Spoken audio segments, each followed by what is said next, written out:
Hello दोस्तों मैंने अभी अभी नेटफ्लिक्स पर स्वीट टूथ का सीज़न 3 ये फाइनल सीज़न है देखकर कंप्लीट किया है। टोटल 8 एपिसोड है, पहले की तरह ही हिंदी में भी अवेलेबल है। एंड इस बार सीज़न 2 के कंपैरिजन में जो लेंथ है वो थोड़ी कम है और ये अच्छा भी हुआ। एंड हाँ, ये मैं कह सकता हूँ कि हाँ कुछ अच्छा लगा, देखने में मज़ा आया। एंड फाइनली शो खत्म हो जाता तो एक और अच्छी बात है कि शो खत्म हुआ है। एंड अंत के जो 2 एपिसोड थे 7वां और 8वां, मुझे वहाँ पर सबसे ज़्यादा मज़ा आया है। एंड कहानी पर ज़्यादा बात नहीं करेंगे, थोड़ा बहुत बताने की कोशिश करूँगा। तो यहाँ पर चीज़ें यूँ हैं कि जो अपना गफ है वो अपनी माँ को ढूंढने के सफ़र पर है, अलास्का के सफ़र पर है। कुछ चैलेंजेस उसको देखने को मिलते हैं अलास्का तक पहुँचने के। एंड दूसरी साइड वो जो कैरेक्टर था, जो वैंग करके जो वो बंदी थी, जो सीज़न 2 में भी हमने देखी थी, जो जनरल अबॉट के साथ एक डील कर रही थी उसी दवाई को लेकर। उसका अब यहाँ पर पता चला है कि उसको दवाई की मतलब जो क्योर है, जो इस महामारी का क्योर है, उसको क्यों उसकी ज़रूरत थी, वो चीज़ें जानने को मिलती हैं। एंड यहाँ पर चीज़ें यूँ भी होती हैं कि वो ख़त्म करनी है महामारी। एंड इसमें उसकी जो माँ थी गफ की वर्डी, वो भी शामिल है। मतलब एक साथ नहीं है, वो अलग से अपनी तरफ से उसको महामारी को ख़त्म करना चाहती है। एंड यहाँ पर एक चीज़ मुझे पसंद नहीं आई, या पसंद नहीं आई मैं कहूँ, या ये कहूँ कि कुछ अलग ही था। वो यूँ था कि सीज़न 2 में, सीज़न 1 में, सीज़न 3 में भी हमने बहुत बार सुना है कि महामारी है, लेकिन सीज़न 3 में आकर चीज़ें यूँ होती हैं कि जैसे बलि देना या उसका खून चढ़ाना, उस गुफा में खून गिरेगा, तो ये तो ऐसे लगता है कि जैसे बलि देना तो मतलब कोई शाप हो, महामारी ना हो। ये भाई उतना हजम नहीं हुआ कि अब तक हम महामारी सुनते हुए आ रहे थे एंड अब हमको ये जानने को मिला है महामारी तो मतलब जैसे कोरोना था। लोगों की सेंटिमेंट्स हैं, हर्ट होते हैं, आज भी लोग याद करते हैं कि उनका कोई अपना चला गया उस महामारी में। कोरोना था, वो शुरू कैसे हुआ वो हमको मालूम है, लेकिन यहाँ पर ये जो महामारी है इस शो में, स्वीट टूथ में, इस दुनिया में, वो शुरू कैसे हुई हमको जानने को नहीं मिलता। एक कैरेक्टर है जो शुरुआती फर्स्ट एपिसोड के ओपनिंग सीन में ही देखने को मिलता है, कैप्टन जेम्स थैकर।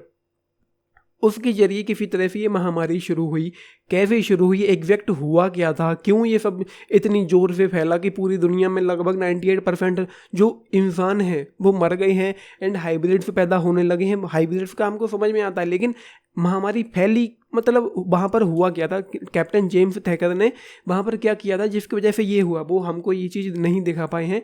लेकिन हाँ, कदम होते होते सब कुछ क्लियर हो गया है यहाँ पर चीज़ें, लेकिन पता नहीं चला है कि वो शुरुआत कहाँ से हुई थी। तो इस तरह की चीज़ें यहाँ पर चलती रहती हैं। एंड जो चीज़ मैंने कही है कि मतलब जैसे कोई महामारी ना हो, शाप हो जिसको बलि चढ़ाने से, एंड एक कैरेक्टर कहता भी है एक बार तुम्हारी बलि चढ़ाकर, कहता भी है फाइनल एपिसोड में एक कैरेक्टर। तो मतलब ये तो शाप है या महामारी है, मतलब बलि चढ़ाकर ये कैसे हो सकता है, जो भी है तो भाई वो वही लोग जाने, मेरे तो मतलब क्या ही कहूँ। बाकी उसके अलावा first episode, second episode, third episode काफ़ी एंगेजिंग था, क्योंकि ड्रामा शो है तो वहाँ पर मुझे कुछ खास एक्साइटमेंट देखने को नहीं मिली। एंड सिर्फ ड्रामा ही चल रहा था, तो बीच के कुछ एपिसोड में जैसे कि तीसरा, चौथा, पाँचवा, कुछ जगह मैं थोड़ा सा डिस्कनेक्टेड सा फील कर रहा था। लेकिन सबसे ज़्यादा मज़ा आता है 7वें और 8वें एपिसोड में ही, जो अच्छे थे। एंड इस तरह की चीज़ें यहाँ पर चलती रहती हैं। कहानी के नाम पर मैं ज़्यादा डिटेल में जाऊँगा नहीं, एंड जितना मुझे बताना था वो मैंने बता दिया है। लेकिन हाँ, कह सकते हैं कि स्टोरी जो है वो अच्छी है। एंड एक बात और बता दूँ कि जो राइटिंग है, जो स्क्रीन प्ले है, जो डायरेक्शन है, जो ट्रीटमेंट है, वो कहीं ना कहीं अच्छा है, एंगेजिंग है, आपको एंगेज करके रखता है। बीच में मुझे जब मैं डिस्कनेक्टेड सा फील कर रहा था बीच के एपिसोड्स में, तो थोड़ा सा मतलब मैं थोड़ा सा बोर भी फील कर रहा था। मुझे लग रहा था कि थोड़ा सा मैं बोर हो रहा हूँ, क्योंकि मैं थोड़ा डिस्कनेक्ट हुआ था। क्योंकि डिस्कनेक्ट होने की वजह ये है कि सिर्फ ड्रामा शो है और राइटिंग उतनी तगड़ी नहीं है बीच के एपिसोड्स में जितनी होनी चाहिए थी, क्योंकि वो हमको मैं डिस्कनेक्ट होने लगा था। मेरा जो ध्यान है, जो मेरा फोकस है इस शो पर से, वो थोड़ा भंग होने लगा था।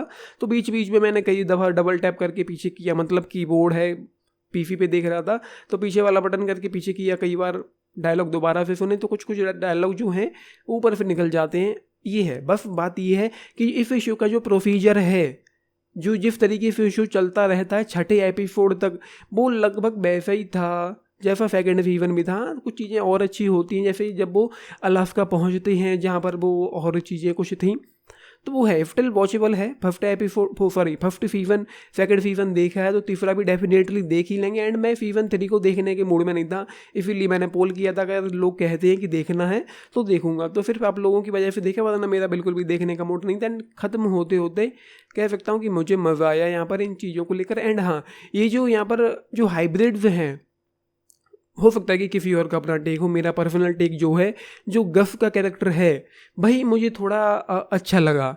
एंड मैं इंसान हूँ तो इंसानों के साथ ही ज़्यादा कनेक्ट कर पाऊंगा, ना कि जानवरों के साथ। तो यहाँ पर जो दूसरे जो हाइब्रिड्स हैं, पहले सीजन से लेकर तीसरे सीजन तक मैं किसी में भी उतना अच्छे से रिलेट एंगेज नहीं हो पाया कि किसी को लेकर मुझे कोई परवाह हो कि ये अच्छा है या स्वीट है, या सिर्फ गफ को छोड़कर बाकी जो वो लड़की थी विंडी, उसके साथ भी मेरा वो वाला कनेक्शन नहीं बना, क्योंकि वो पिग थी। उसकी जो माँ थी जो जू चलाती थी, वो पिग टेल उसको कह कर बुलाती भी है।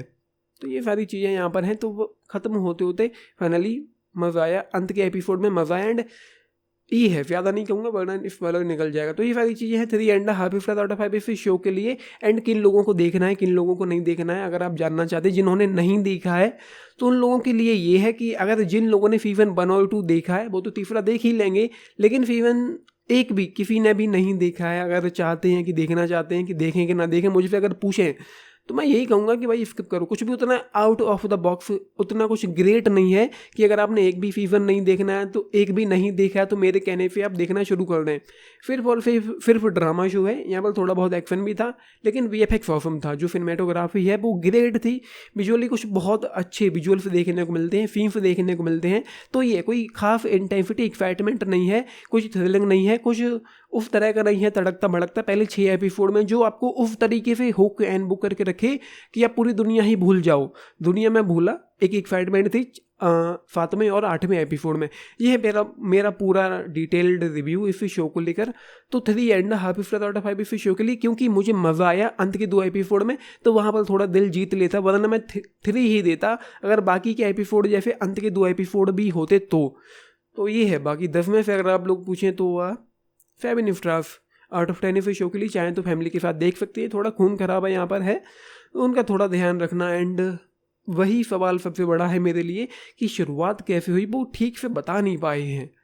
तो ये है, आपने देखा है, देख रहे हैं, लेकिन बताना आप लोगों के इस शो पर क्या टेक है। बाकी यार लाइक शेयर सब्सक्राइब भी करना चैनल को, वीडियो को एंड देखिए नीतीश शाना fanning up thank you. And हाँ, एक चीज़ मैं भूल रहा था, बीच के एपिसोड में मुझे पेसिंग थोड़ी फील हुई, कहीं ना कहीं थोड़ा सा लेंदी फील हो सकता है। ये है, थैंक यू।